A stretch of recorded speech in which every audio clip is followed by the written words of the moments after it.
Každý živý tvor sa bráni, keď ho napadnú. Aj malá bunka v organizme robí, čo sa dá, aby prežila.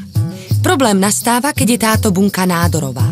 Podľa hesla, čo ťa nezabije, to ťa posilní, sa nádorové bunky stávajú odolné a dokážu sa brániť aj vysokým dávkam silných liečiv. Ich protivníkom v boji o prežitie sa však stali týmy vedcov po celom svete, ktorých misia je jednoznačná. Pokoriť nádorové bunky a zvíťaziť nad rakovinou.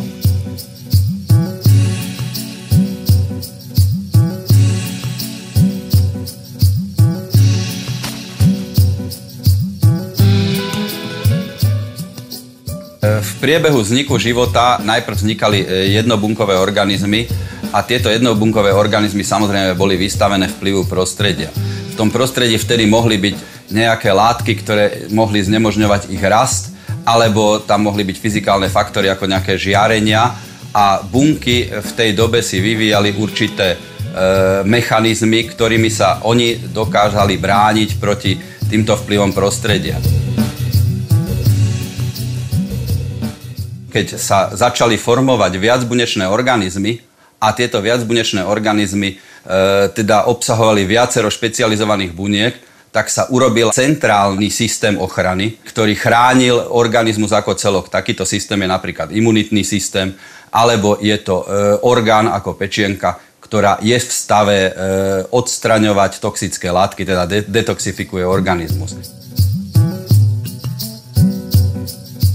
Tie bunečné spôsoby ochrany sa zachovali aj vo viacbunečných organizmoch, čiže každá bunka má svoje možnosti, ako sa môže chrániť proti toxickým látkam alebo proti fyzikálnym vplyvom.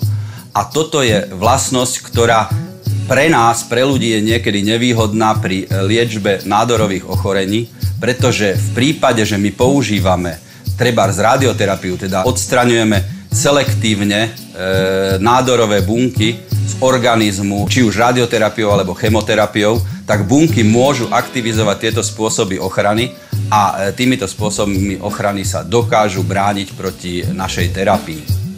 V laboratóriu Ústavu molekulárnej fyziológie a genetiky v Bratislave sa vedci zaoberajú skúmaním toho, ako sa nádorové bunky chránia voči chemickým látkam. Pri chemoterapii si totiž môže bunka vytvoriť 3 rôzne prostriedky na účinnú obranu.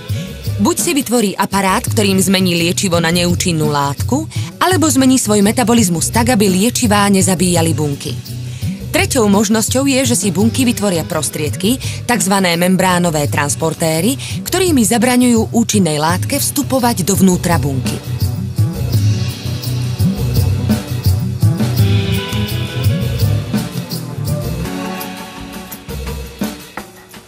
Každý nádor obsahuje určité malé množstvo rezistentných buniek. Ak my budeme na tieto nádorové bunky pôsobiť chemoterapeutikami alebo cytostatikami, tak sa stane to, že to malé množstvo nádorových buniek, ktoré je rezistentné, ktoré trebárs má už tento transportér, tak ono nebude zasahované tými cytostatikami a bude sa naďalej deliť, kdežto tie senzitívne bunky, ktoré sú citlivé, budú zasiahnuté a budú odumierať. Dôsledkom takejto liečby potom je, že sa množstvo tých rezistentných buniek bude zvyšovať a treba si ešte uvedomiť, že aj následkom liečby bunky, ktoré sú pôvodne senzitívne, dokážu sa zrezistentne, teda dokážu si vytvoriť tieto systémy, ktoré ich chránia proti chemikáliám, a potom sú tiež rezistentné. Čiže dôsledkom liečby je, že nádor postupom času sa stáva čiste zložený z rezistentných buniek. A teda na takýto nádor už potom táto liečba nebude ďalej fungovať.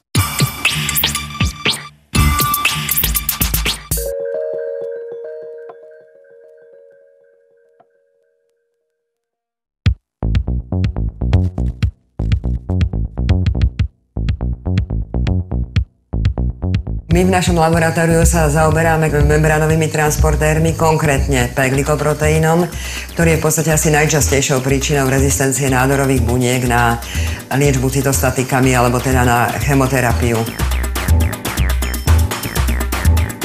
P-glykoproteín vytvára v membránach buniek kanál, ktorým sú cudzorodé látky, teda v tomto prípade aj liečiva, transportované von z buniek, čím dramaticky klesá ich koncentrácia vo vnútri bunkách a nemôžu teda v podstate vo vnútri v bunkách účinkovať. Ako náhle k týmto bunkám pridáme nejaký inhibitor P-glykoproteínu, tak sa začnú plniť aj tieto bunky liečivom. Práve tieto látky, ktoré sú schopné inhibovať transport látok P-glykoproteínom, sú potenciálne liečivá, ktoré umožnia liečiť aj nádory, v ktorých sa P-glykoproteín už nachádza. Samozrejme, tieto experimenty sa nerobia na pacientoch, ale začína sa vždy na líniách nádorových buniek. V podstate tieto bunkové línie nám umožňujú jednak sledovať, ktoré látky sa P-glykoproteínom transportujú, čiže vytipovať liečivá, ktoré P-glykoproteín zaručene z bunky vyhodí a veľmi rýchle otestovať látky, ktoré P-glykoproteín vedia zainhibovať. A potom používame aj celý rád biochemických, aj molekulárne biologických metód, ktoré nám umožňuje sledovať, že či bunky sú schopné tvoriť P-glykoproteín. Napríklad vieme sledovať, či sa bunky pripravujú na tvorbu P-glykoproteínu, prípadne, že či sa P-glykoproteín nachádza v membránach týchto buniek, alebo môžeme sledovať už aj samotný funkčný proteín. Je samozrejme, že takéto merania môžeme urobiť aj na vzorkách u pacientov, už to aj pre niektoré kliniky robíme, že sledujeme expresiu týchto tzv. Markerov multidrug rezistencie, čím vieme už do kliniky dopredu povedať, či tento pacient má exprimovaný P-glykoproteín alebo bude tvoriť P-glykoproteín a ako mu nastaviť liečbu. Myslím, že to je práve to správne spojenie medzi výskumom a klinikou, ktoré umožňuje nastaviť liečbu pacienta vyslovene na mieru.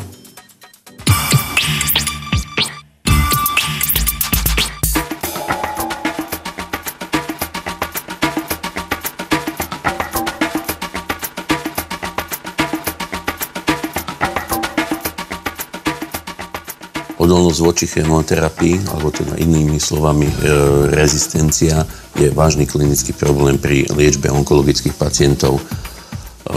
Jeden z motívov, ktorý je zahrnutý v tejto rezistencii, je aj špeciálne postavenie tzv. Kmeňových buniek. Čo sú to tie kmeňové bunky? Každý z nás počul o transplantácii. Vlastne samotná transplantácia kostnej dreny alebo hemopoetických kmeňových buniek funguje práve preto, lebo sú tam špeciálne bunky, ktoré vlastne, keď sa dajú, tak vedia obnoviť celú krvnú tvorbu. Táto bunka na začiatku sa volá hemopoetická kmeňová bunka a je schopná seba obnoviť. Na obrázku vidíme vývojový diferenciačný rád. Na počiatku je kmeňová bunka a na konci sú jednotlivé bunkové typy, ktoré máme v periférnej krvi. Hemopoetická kmeňová bunka má špecializované vývojové rady. Jeden vývojový rad, jeden tzv. Mieloidný, zabezpečuje tvorbu erytrocitov, trombocitov alebo monocitov a z nich makrofágov. Alebo lymfoidný vývojový rad, kde sú vlastne T lymfocity, B lymfocity a prirodzené zabíjače. Táto zložka je biela zložka krvi, erytrocity sú tie bunky, podľa ktorých poznáme, že krv je vlastne červená. Pokiaľ sa ale stane to, že v tomto vývojovom rade je jedna bunka poškodená, to znamená, že má mutáciu a nie je schopná ďalšieho vyzrievania, tak vlastne potom v tejto periférii u takéhoto človeka sa objavia miesto týchto funkčných buniek len zvyšky, povedzme, lymfoidného vývojového radu, teda budú tam nejaké lymfocity, ale tento vývojový rad, toto tu chýba. Nádorové tkanivo sa vyznačuje prítomnosťou rôznych buniek. Je to rôznorodá zmes pozostávajúca z viacerých populácií zmenených buniek. Niektoré z nich majú schopnosť sebaobnovy. Sú teda kmeňovými nádorovými bunkami, kým ostatné sa nachádzajú na niektorom stupni vývoja, smerujúcom k funkčnej bunke. Kmeňové bunky sa v organizme nachádzajú v takzvaných špeciálnych prostrediach, inými slovami niky. Toto je príklad hemopoetickej niky, kde vidíme kosť, ktorá je pokrytá na povrchu osteoblastami. A sú určité osteoblasty z týchto, kde je pripevnená, pripojená k ním hemopoetická kmeňová bunka.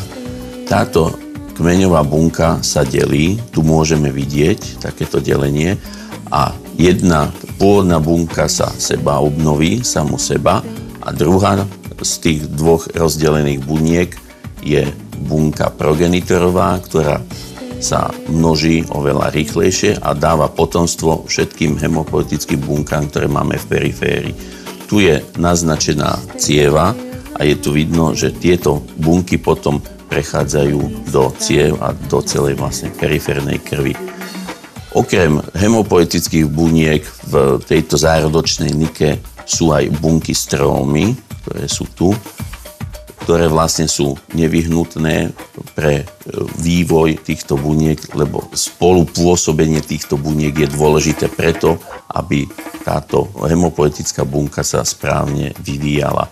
Dôležité je to, že ak do kostnej drene metastazujú bunky, ktoré sú, povedzme, z nádorov prsníka, tak oni obsadzujú niektoré z týchto miest. Potom, keď sa zoberie vzorka z tejto zmesi buniek, tak je špeciálny postup pomocou monoklonových protilátok, ktoré sa používajú na odhalenie znakov, ktoré nám vedia odlíšiť bunky nádorové od buniek kmeňových a od buniek strómy. V prostredí, v ktorom sa nachádzajú kmeňové bunky, býva nižšia hladina kyslíka. Keďže sa za tejto situácie tvoria v bunkách niektoré škodlivé splodiny, bunky sa chránia pred poškodením tak, že v nich začnú fungovať čistiace mechanizmy, ako napríklad zvýšená aktivita ABC transportérov, medzi ktoré patrí už spomínaný P-glykoproteín. Ak dôjde v nádorových bunkách vplyvom mutácií k zvýšeniu množstva týchto proteínov, stanú sa tak prakticky necitlivé voči širokej škále chemoterapeutických liečiv. Kmeňové bunky sú zväčša v kľudovom stave, čo znamená, že sa nedelia. Vysokou rýchlosťou delenia sa vyznačujú až ich bezprostrední potomkovia. Ak sú zasiahnutí napríklad chemoterapiou, tak ich počet rýchlo klesne. Tento pokles sa považuje za signál pre kmeňovú bunku. Začne sa deliť a doplní chýbajúcu populáciu.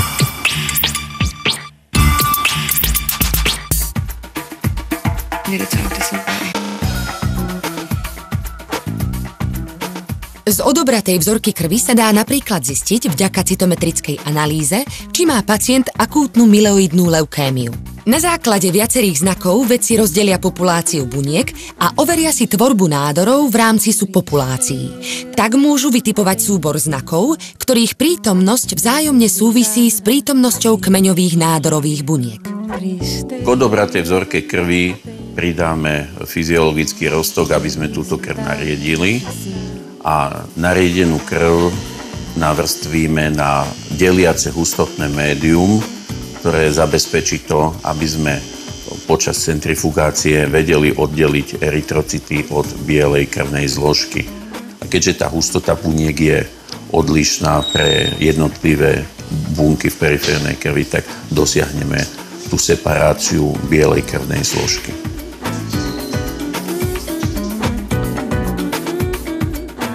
Po navrstvení sa vzorka krvi vloží do prístroja s dynamickým názvom centrifúga. Tam sa vzorka za 1 minútu otočí až 1500 krát. Pri tejto rýchlosti sa dokáže oddeliť periférna zložka krvi na jednotlivé časti. Potrebuje na to 25 minút, čo znamená, že za tento čas sa otočí vzorka krvi v skúmavke 37 500 krát.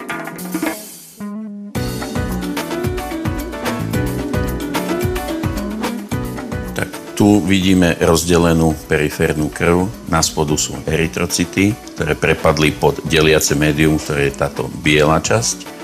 Na vrchu žltá časť, to je plazma. A na rozhraní medzi deliacim médium a plazmou je taký prstenec. To sú biele krvinky, teda mononukleárne bunky, čo sú vlastne lymfocyty a monocyty. Po odobratí vrstvy bielých krviniek sa pridajú protilátky, ktoré označia normálne krvné bunky. Ak vedci použijú protilátky proti 4 rôznym znakom, tak teoreticky vedia rozpoznať 16 rôznych kombinácií. Táto analýza sa dá uskutočniť jedine za pomoci prietokového cytometra. Je to zariadenie, ktoré je dnes nepostrádateľné pre diagnostiku leukémie. Umožňuje presne určiť prítomnosť testovaných znakov na každej jednej analyzovanej bunke. Za 1 sekundu dokáže analyzovať 5 až 10 000 buniek. Dôkladný rozbor kvapky krvi trvá menej ako 1 minútu. Prietokový cytometer slúži na to, aby sme mohli odlíšiť leukemickú kmeňovú bunku od normálnej kmeňovej bunky.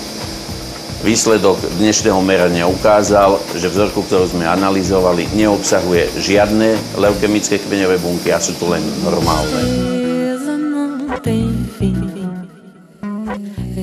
Dnes sú postupy, ktoré sa robia vo vedeckých laboratóriách v diagnostike, tak rýchlo prenášané do praxe, že uplynie teraz už nie 20 rokov, medzi tým, než sa to zavedie do diagnostiky, uplynie 3, 4, 5 rokov.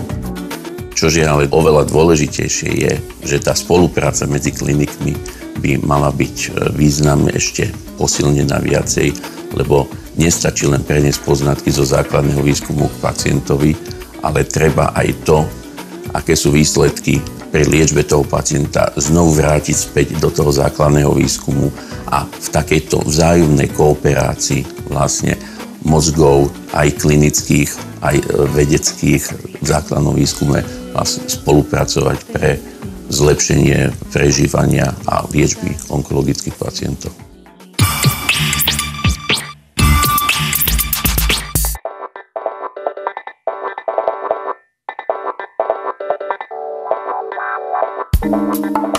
V podzemných priestoroch Ústavu biológie a ekológie v Košiciach sa nachádza miestnosť, v ktorej je ukrytá tzv. Devarová nádoba. Vďaka nej sa na tomto mieste začína dlhá púť pri testovaní nových terapeutických postupov alebo pri skúšaní protinádorových účinkov rôznych molekúl alebo látok. V tejto nádobe sa totiž uchováva široká škála nádorových buniek. Existujú 2 spôsoby, ako proti bunkovej ochrane pri liečbe nádorových ochorení bojovať. Ten prvý spôsob spočíva v tom, že sa hľadajú také terapeutické postupy, ktoré najmenej aktivujú obranný potenciál bunky.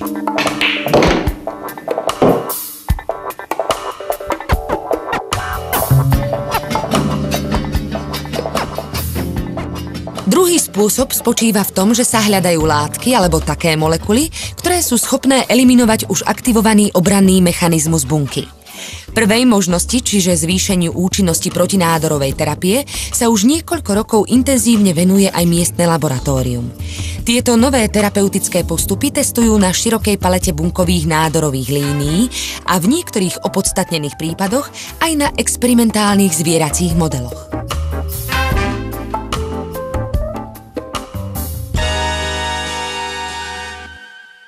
Špecifikom nášho výskumu je tzv. Fotodynamická terapia, ktorej princíp spočíva v podaní svetlocitlivej látky, ktorú nazývame fotosenzibilizátor, a jej následnom osvetlení. Táto svetlocitlivá látka po aktivácii svetlom spustí v nádorovej bunke sériu chemických a fyzikálnych dejov, ktorých výsledkom je produkcia toxických kyslíkových radikálov. Okrem toho, že tieto radikály sú schopné nádorovú bunku usmrtiť, dochádza aj k deštrukcii cievneho systému a k aktivácii imunitného systému. Výhodou fotodynamickej terapie je preferenčná lokalizácia fotosenzibilizátora v nádorovej bunke, čo umožňuje lokálnu aktiváciu svetlocitlivej látky. Ďalšou výhodou je jej nízka toxicita voči zdravému tkanivu a nízka alebo skoro žiadna toxicita fotosenzibilizátora, ktorý nie je aktivovaný svetlom. Samozrejme, podobne ako iné terapeutické metódy alebo terapeutické postupy, aj fotodynamická terapia má svoje limity alebo svoje nedostatky. Medzi najväčší patrí malá prenikavosť svetla a pomalé odburávanie fotosenzibilizátora, čo sa v niektorých prípadoch môže byť táto jej negatívna vlastnosť do určitej miery výhodou. Z pohľadu fotodynamickej terapie je veľmi zaujímavou molekulou hypericín, ktorý spĺňa všetky predpoklady fotosenzibilizátora. Hypericín je produkovaný ako tzv. Sekundárny metabolit, aj širokej verejnosti dobre známy ľubovník bodkovaný.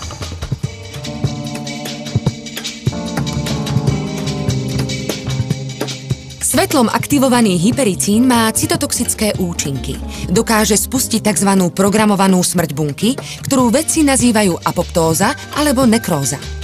A práve tieto protinádorové účinky hypericínu sú predmetom štúdia výskumnej pracovnej skupiny v Košickom ústave biológie a ekológie. Hypericínom navodená fotodynamická terapia vie sama o sebe usmrtiť nádorové bunky, ktoré sú častokrát rezistentné voči iným typom nádorovej terapie.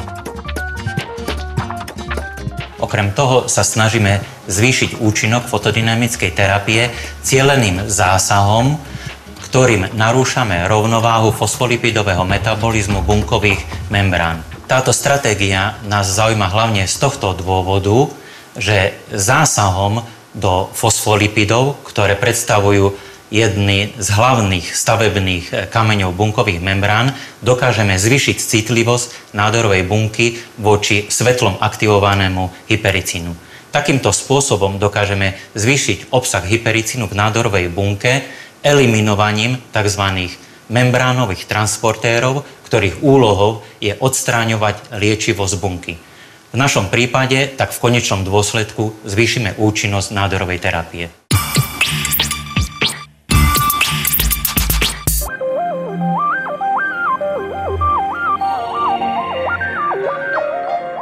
Okrem toho, že sa nádorové bunky dokážu aktívne